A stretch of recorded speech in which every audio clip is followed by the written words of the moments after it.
Hi, everybody. Welcome to the second episode of the LP TV Club. We've already lowered our production values since since we're working remotely. We are gonna do this a little lo-fi, but we'll get through it.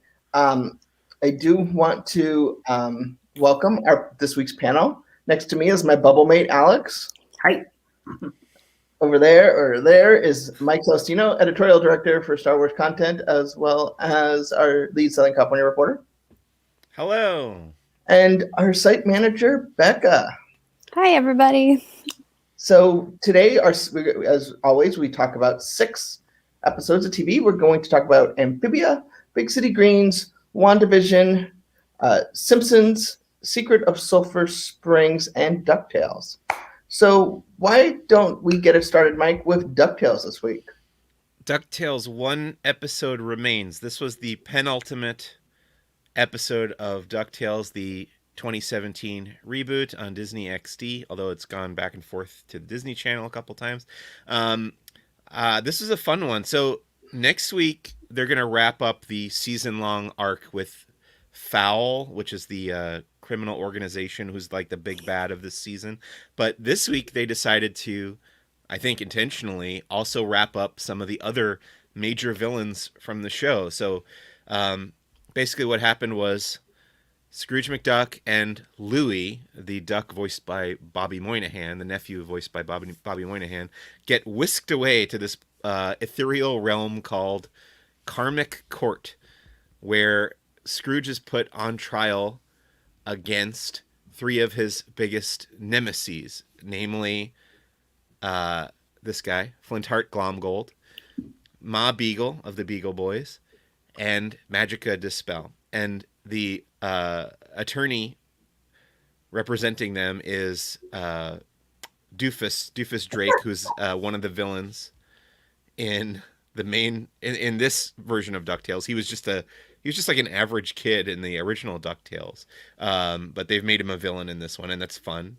It was a very fun episode, although I'm not sure the reality of it made perfect sense to me. Like, they never explained like how Doofus knew that he could challenge Scrooge in this way, or how the other people knew, but it didn't really matter. It was a lot of fun and very funny, and it featured flashbacks, so we learned more about Scrooge's history, like when he first interacted with these villains. Like, there was a story, well, not first, but like a key moment from his history with each of these villains. Like, there was a story about how Glomgold was going after this treasure, and he had like brought along a news crew to follow him so that he would get credit for being an adventurer like Scrooge McDuck was.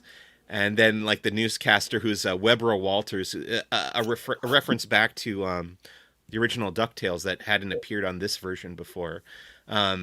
She fell in the water. There's like shark infested water, and she falls in, and Glomgold like just leaves her to die. And then Scrooge, of course, like swoops in and rescues her and gets the treasure and gets all the credit. And of course, this is like Glomgold's blaming Scrooge for him becoming a villain. But this karmic court found in favor of Scrooge in that case. But like the other cases were a little bit more like questionable, to the point where at the end, Scrooge kind of admits that he was just as responsible for creating these villains as they were responsible for creating him. So it all kind of evens out. Then they're rewarded with his, as a spoiler alert for the end, they're rewarded with his fortune, but then he gets it back at the end, because it turns out they're kind of equally responsible for each other's creation, kind of like Batman and the Joker a little bit. Reminded me of that. But yeah, it was a good one. It was very funny, as always. Great supporting cast members coming back for, I think, like one final hurrah. I don't think there'll be much of Glomgold and Magica and Ma Beagle in the finale. I bet they might show up for a little cameo in that 90-minute finale next week, but I bet it's mostly going to be about Fowl. So it was cool getting like one final episode kind of focused on them as the other major antagonists in the show. We also got news of a DuckTales podcast. Oh yeah, I saw that. I didn't really look into it much. What's that all about? It's hosted, I want to say, by Louie, but it could be Huey. Huey. Whoever Danny Pudi voices. So okay. Danny Pudi is Huey, yes. Huey, which is the red Yes, nephew. because he has a deep hue. Right. That's As the opposed mnemonic for to them. Dewey, Which which rhymes is with blue. blue because Color of dew. Yes. and Louis is the other one. It's L for leaf. That's how I always remember. Oh, okay. So sort of I think it's 6 episodes if I'm not mistaken. I think it's 6 or 7. Okay. And in universe, it's not like behind the scenes of making DuckTales. It's a story, it's a scripted podcast. And features many of the voice cast of DuckTales. So you don't have to say goodbye necessarily after next week. So for more information on that, check out where could you find information about that? Maybe There's laughingstock.com. a website, I think. And and it will debut after the finale airs on Monday. Okay, Becca, how are you? I'm good. I'm really good. How are you guys? You're good. The reason I decided to say hello to you is because your spirit reminds me of Anne from Amphibia. And I know you probably haven't seen Amphibia, but it's an animated show from Disney Television Animation on Disney Channel, also the Disney Now app, et cetera, et cetera. And in this week's, it's not the season premiere, but it's like the return premiere. So they went on an adventure away from their town of Wormwort, and they came back. So it's Anne, who's human, who got transported and is trying to figure out a way to get back to normal world. And then it's this family that she sort of falls into, which are frog-like creatures, and they live in a sort of insect amphibian-driven world. And so the episode was split into 2 parts. The first part is them trying to go back to Wormwort after their adventure in the first part of the season, and they're excited because they're almost home. But Anne and Hop Hop, who is voiced by Disney legend Bill Farmer, are so tired they're just like, we're not going to drive at night. And then so the Sprig, the boy, and Polly, who's a tadpole, decide they're going to drive, even though they're not qualified, through the night through the spooky, haunted, monster-infested fog world. And it teaches terrible lessons about driving when you shouldn't. Of course, the vehicle they're driving is a giant snail. But it's a weird world. The show was created by Matt Briley from Gravity Falls fame, and voiced by Brenda Song from Sweet Life. In the second part of the episode, they make it back home. Spoiler alert! And as soon as they get there, all the people want to know what happened to the gifts that they were asked from the big city they went on the adventure to. Of course, they got a wish list and they forgot completely about it. So they decided the best way to handle this situation is to summon a magical creature who is attracted to presents and eats presents, but will not attack creatures unless it's provoked. So they create a big pile of presents, do the incantation to get this giant chicken dinosaur hybrid thing. And of course, that all ends perfectly. So, so it's a fun, quirky show. It debuts new episodes on Saturdays. Tony reviews it each week, and he'll actually be back next week to talk about that. Also, Bill Farmer is a voice. Yeah, Disney legend. Just to add some incentive to check it out. And then Alex here saw another live-action Disney show, Secrets of Sulphur Springs. Yeah, it's episode 10 of 11, the season finale. Another penultimate episode. Yeah, the season finale airs tomorrow on Disney Now. If you catch that episode on Disney Channel live at night, I think it airs at 8 p.m. East Coast. There's going to be a sneak peek at what's happening next in the Descendants franchise. So a lot of the Disney Channel core audience is very hyped about that. Secrets of Sulphur Springs, though, it's a continuity show, kind of a mystery, a little bit of suspense in there too, and it's been really exciting. It's hooked me in way more than I usually am. In this last episode, which was called No Time Like the Present, they found Savannah. She's living in 1960 and has been adopted and now has this kind of perfect life. So like that mystery that kind of started the whole show has sort of been resolved. And then they very quickly start up a new one.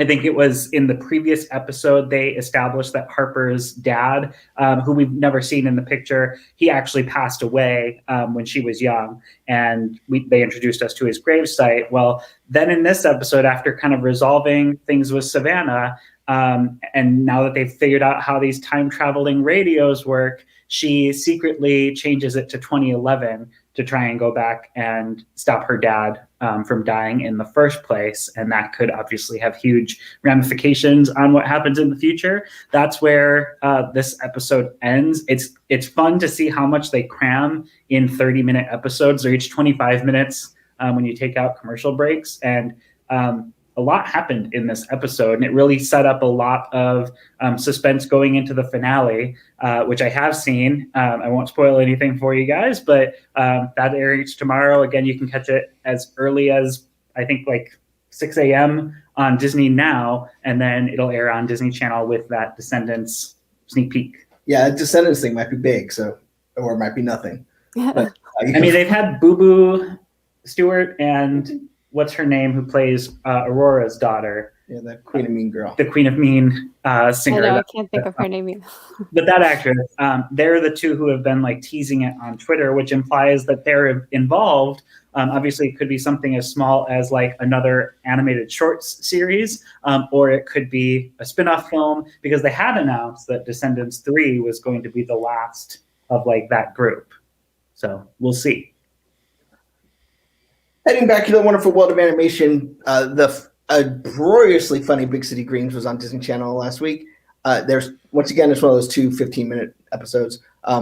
One is, the first episode is called Bleep, and Cricket Green, who's the boy of this series, a little farmer's boy, hears his grandma say blarf, which in the world of Big City Greens is a cuss word. And so he's always dreamed of knowing a cuss word. And so he goes and just tries to make sure everyone knows it, and they say it as often as possible, and much comedy ensues. Wait, this is the exact plot of a Dinosaurs episode I watched last night. Really? The fake cuss word was smoo, S-M-O-O. And baby dinosaur hears it and just keeps saying it over and over again. That's the plot of that Dinosaurs episode. Well, I guess Big City Greens copied Dinosaurs. Dinosaurs did it. And then the second part is, so the family they live in the big city, hence Big City Greens, but they're country folk and they're farmers. So they go to the farmers market, and it's big. This is the make or break. So they all have plans on how to sell vegetables. Cricket decides he's going to do a stunt, like a Gonzo style stunt, loop-de-loop with Rocket, and Grandma decides she's going to scare people by just telling them not to eat garbage food, and that they should only eat vegetables, and that she's actually 26 years old. And Tilly, the sister, decides she's going to stare into this person's face until they have an emotional connection, and that they decide to buy vegetables. Meanwhile, Gloria, who in the season premiere moves in with them and is from Big City, they don't think she has what it takes to help with this endeavor, so she stays at home and watches the chickens. Well, while she notices one chicken is sort of Instagram worthy, the rest of the chickens fly the coop and decide to go on a bus to the farmer's market. And so she's on a race because she doesn't want to be seen as a mess up. Was her name Camilla? Or was she voiced by This Camilla? was the world's because this is the show that Fozzie Bear had a guest Fozzie role Bear. on. True. That's very true. Which is why, it would be perfect stunt casting for Camilla to voice this Instagram-worthy chicken. I don't know, but this is the sexiest chicken you've ever seen in your life. More than Camilla? Yeah. Okay, because I've seen Camilla do a showgirl act. What? This one just with a headdress on. That's more like Vegas sexy. This is more of Malibu sexy. Oh. And I know the difference. Yeah. I did not anticipate a conversation about the sexiness of chickens. Welcome to Laughing Place TV Club, where we talk about sexy chickens. So, Mike, no, actually, Alex, you guys both watched The Simpsons this week. Yeah, I sort of filled in for Mike recapping it, but Mike is also our Simpsons expert, and so much so that he has a Cletus the Yokel action figure. So I think you're probably perfect to start us off on Yokel Hero. I wouldn't call myself a Simpsons expert because I haven't seen probably most of the show at this point, but maybe if you only counted the first 10 seasons, I might be close. Well, you know those first 10 seasons like the back of your hand. I have seen every episode, but I don't have the like narrow focused memory you do on a lot of Simpsons culture. Yeah, I think they call that OCD. You wanted me to recap this one? Well, I can if you want, whatever you. No, it's fine. I just watched it, so it's pretty fresh in my head. Go right ahead. So Homer gets arrested for being drunk in public because Marge doesn't want him to walk home, or doesn't want him to drive home from Moe's after celebrating Carl's birthday. And Lenny Moore. And Lenny Moore, yeah. So he winds up in the drunk tank at the Springfield Police Department with this guy, Cletus. And he finds out that Cletus is a good singer, songwriter, guitarist, I guess. And later on in the episode, he pitches to Cletus that Homer become his manager. And there's a reference to the Lurleen Lumpkin episode, which is a very early Simpsons episode where Homer becomes like the Colonel. What's the Elvis guy's name? Colonel, I think the Colonel. Yeah. Anyway, Cletus becomes famous for being a guitarist and singer, and decides that he wants to ditch Homer as his manager in favor of a new character played by Albert Brooks, which I think to me was like the highlight of the episode, getting to hear Albert Brooks come back to the show after I think quite a while. He's been, I don't know when. The press announcement said 5 years. His last appearance was 2015 or 16. And I probably missed that one. So yeah, it's great. I mean, he's famously Hank Scorpio and a bunch of other roles. Mm-hmm. In the movie. He was Russ Cargill, the villain.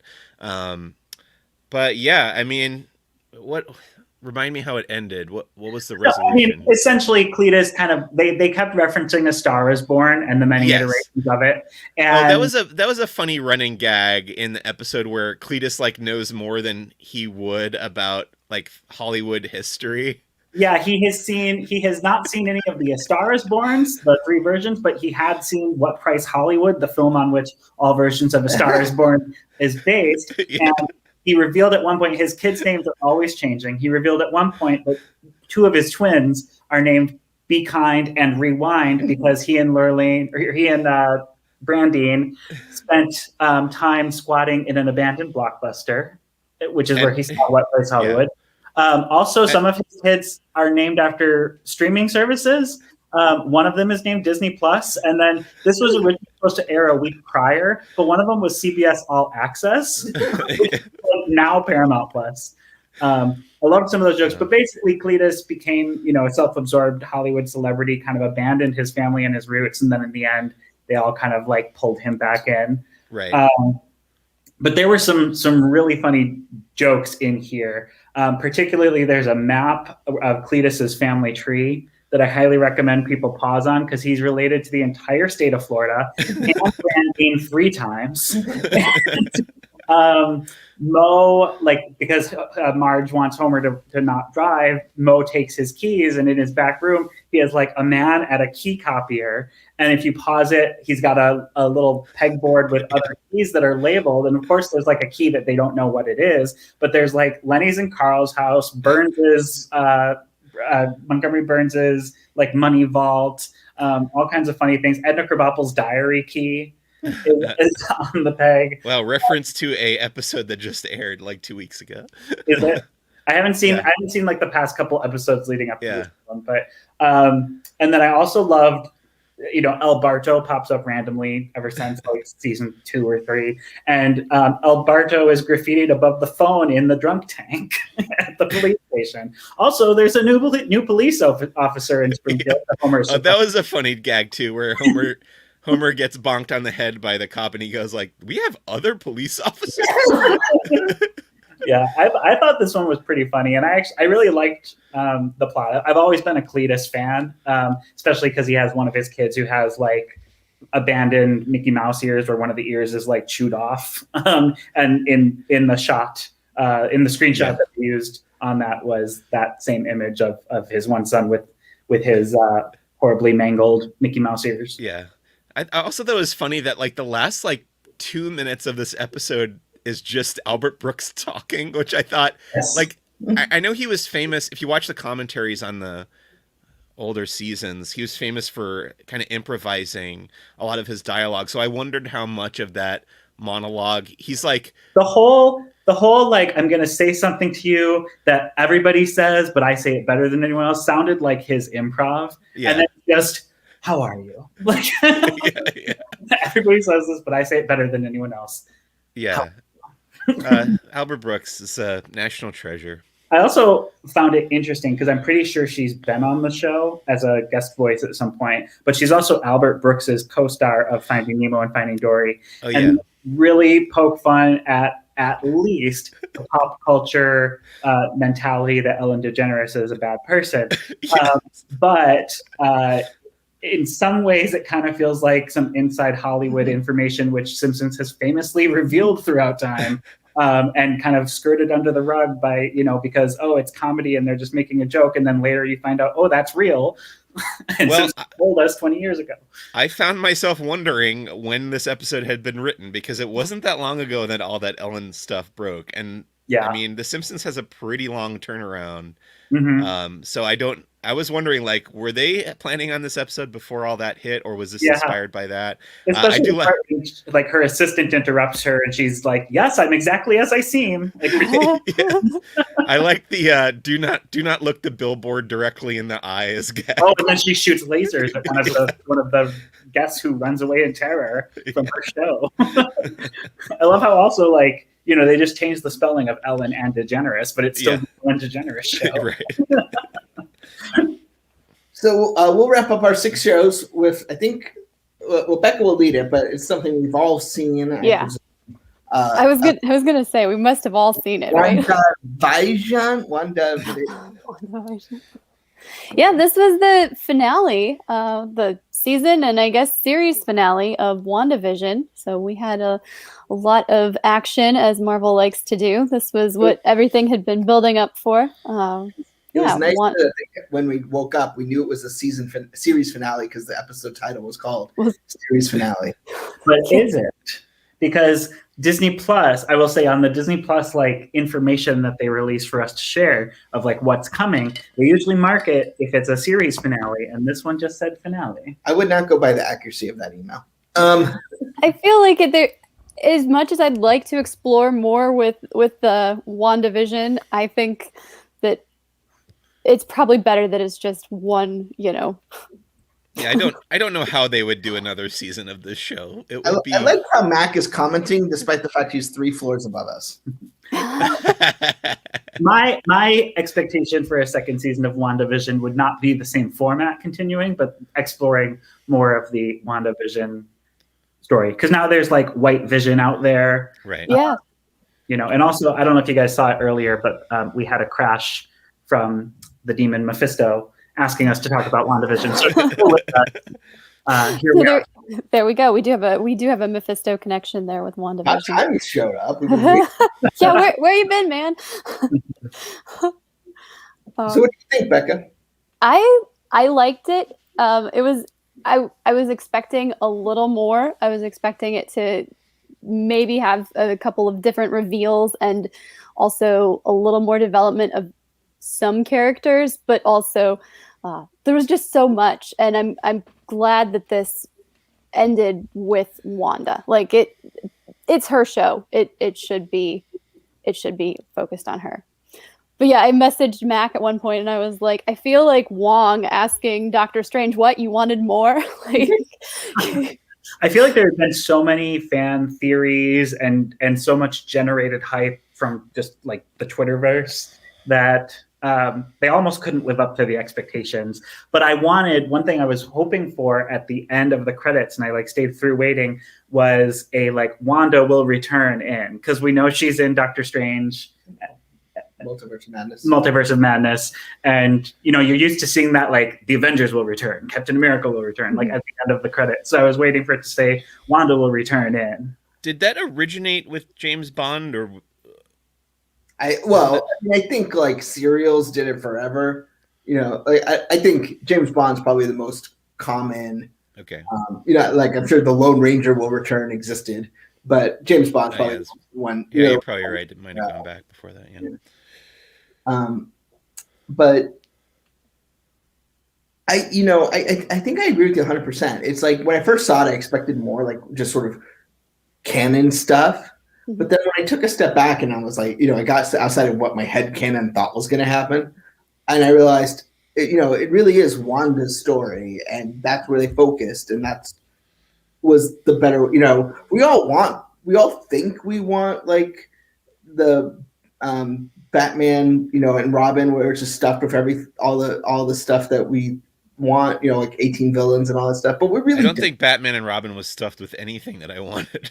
Like, you always go like, or like Spider-Man 3. Oh, I want this villain. I want that villain. I want this. And then in the end, it's just too much. You bite off more than you chew. And because there's 80 years of Marvel Comics, and there's no way 6 half-hour episodes is gonna give you everything you want and still tell a decent story. So I'm glad they went the route with focusing on telling a great story that will live on better than when we thinking week to week with speculation and all that stuff. What do you think, Mike? I liked it. I thought it was solid. I liked what Rebecca Mosley was saying in our private chat about how she kind of tunes out a little bit when it becomes a little bit more action heavy, which is kind of I kind of have a similar problem. As soon as it starts being all about fights, I lose a little bit of interest. Like the way my brain works, I just like hearing people talking. I like absorbing information. And then it's just like, okay, it's fight time, and I'll tune back in after it's over. But I thought like some of the strongest stuff was, the Ship of Theseus thing, which of course immediately became a meme on Twitter. But I think just an amazingly well written and acted scene between Paul Bettany talking to himself, all the performances were great. I'm not a fan of Kat Dennings, so I'm glad she didn't have a tremendous amount to do, especially in the finale where I wanted to see all the other actors I like more. But yeah. What I think is interesting is, you talked about the memes. Obviously Mandalorian started Disney Plus off with a bang. Baby Yoda became a thing, and and it's nice to see that WandaVision, despite the fact it doesn't have like a baby Yoda, it doesn't have just cute character that everyone's gonna fall in love with, that it was able week by week to be able to become culturally relevant, and not just because it crashed Disney Plus, but because there was something actually that started a conversation each week. I would argue that it did have cute characters that were beloved, particularly that one shot of Baby Vision from the one opening, I think the 80s or 90s opening. Also, Agnes. I went from not really knowing much about Catherine Hahn to being like a Catherine Hahn obsessee. And that my favorite meme to come out of it is the one where she's like, she does her little like, of course, like it's this like head nod thing that's just everywhere now. Yeah, I agree that Disney Plus is proving with each event series that the weekly release schedule is absolutely the way to go.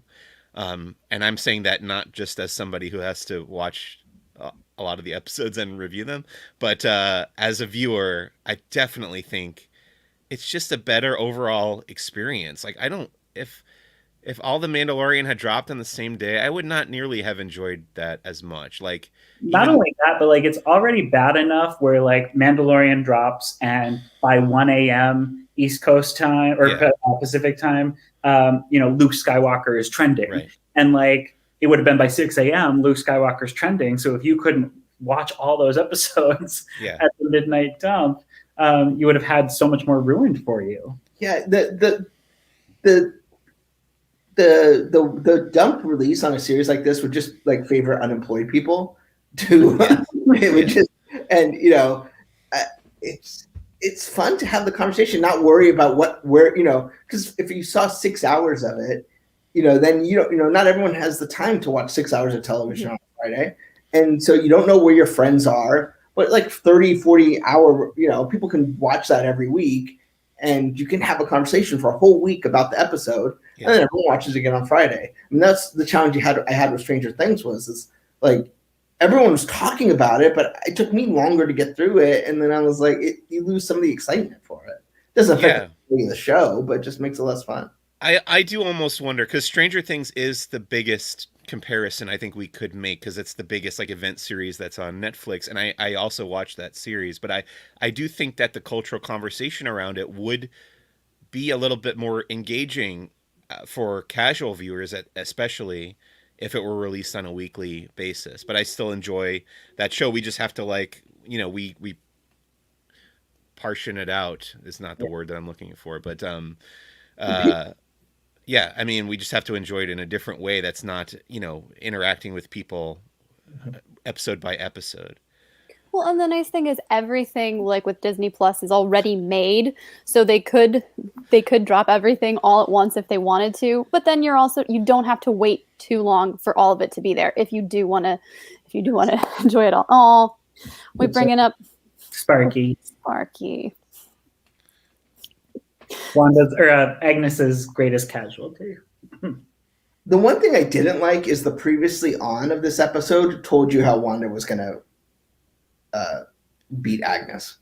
That's I heard that on the podcast that I listened. Like, oh, this is going to play a role, and then you're like, the only way it would play a role is if someone used it against. Like, it was so obvious what it means by the fact they focused on it. Yeah. Did you notice that the fight between Agatha and Agnes was paralleling Oz the Great and Powerful? Have you seen this? It's what's playing at the movie theater in the background. And then like people have shown like shot for shot comparisons of like the big fight between the Witch of the West and Glinda in Oz the Great and Powerful and the fight between Agnes and Wanda. And it's like they both like rise up and they're using their magic and they're in a dark cloud. It's pretty interesting. There have been pretty interesting analyses about the Wizard of Oz connection overall throughout all of WandaVision. If you go and look, people have drawn parallels to like all the different characters and stuff. So that's something that I'm pretty sure they were planting from the beginning as well. But yet specifically to that movie is odd, to Oz the Great and Powerful instead of the original film, Yeah. Well, Glinda and the Wicked Witch didn't have a huge showdown in the original. That's true. That's true. Glinda really just like sent minions on to do her work. So, that's the shows for this week. But before we go, we're going to enter our Give Them Something to Watch segment. So I'm going to start with Becca. This week. We've been watching a lot of ABC. Kind of actually like Call Your Mother. It's not a great show, but it's kind of fun. Like, I don't know, almost like comfort food where, it's just enjoyable. So that's what we've been consuming. If you need something a little silly and homespun. And this is an interesting point. Can we bring this up here? That Sam Raimi, who directed Oz the Great and Powerful, Spider-Man 3, the Spider-Man original trilogy, and Oz the Great and Powerful, is directing Doctor Strange in the Multiverse of Madness, which is connected to WandaVision. So good. Odd. Good point. What about you, Mike? Very excited for the DuckTales finale. I think it's going to be great, and I'm sad to see that series go. And I'm sad that I won't be here next week to talk about it because I'll be at Touch of Disney. I'm also I don't even know if first world problems would. I mean, is anything that we talk about on any of these streams not a first world problem? After you get a Touch of Disney, do they come and sanitize you? Like, because it's a high touch surface now? Yeah. What are you watching, Alex? Does it have to be DMED, like Disney Media Entertainment Division? You want to do something not the same? Well, I just want to point out something. So, Kidder96, thank you for commenting. That was going to be mine. We don't. So this show. We only talk about things that are produced by Disney, and Bluey is produced by another company and airs on Disney Channel. But I love Bluey. So I'm always excited for new Bluey, and I just wanted to give you a shout out for making us aware that there's a new episode. I am going to choose actually a Disney Plus original that premieres tomorrow that I got to see early from National Geographic documentary films, Own the Room, which is by the creators of Science Fair. And that's a really interesting documentary that I recommend everyone check out about young adults who are entrepreneurs competing in a global competition for a grand prize of $100,000. So you get to introduce not only to the individuals, but the companies that they've created, the important work they're trying to do, and what that money could mean to them, knowing that only one of them will win by the end of that documentary.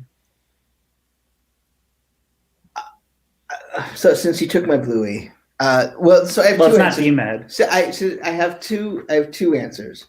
One is the real answer, which is something that I'm going to watch tonight, but I can't talk about till tomorrow morning.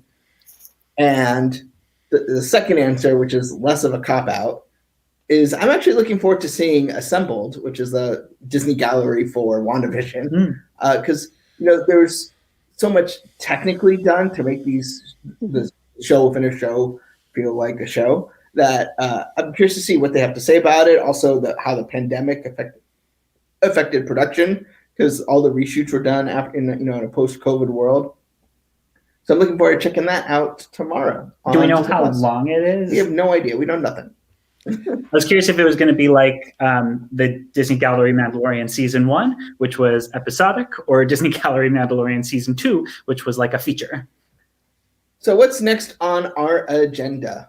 Well, today is Thursday, so we will be tomorrow is Friday. So we will be tomorrow. Mac will be live from Knott's Berry Farm, and he might have some special guest stars with him. Ooh! And then on Saturday he'll be live from Taste of Universal. Taste and a Touch is becoming a taste of Universal. I'm gonna start using different senses. The smell of Universal will Mac will be live from, which should be interesting because he's never been to Universal Studios before. So we'll see how that plays out. I'm looking forward to what comes out of the Sound Lab. So thanks so much for joining us. We will be back next week, and if I was better prepared, I would have our shows ready, but I can probably get that in not too long of a jiffy. So next week Kyle will be hosting, and I'll be here as well, and Tony and Alex, and we'll be talking about the ultimate episode of DuckTales, Mickey Mouse Mixed Up Adventures, Secrets of Sulphur Springs, Simpsons, Big City Greens, and Amphibia. So we'll see you back next week. Time to be announced, and I'll talk to everybody later. Bye, folks.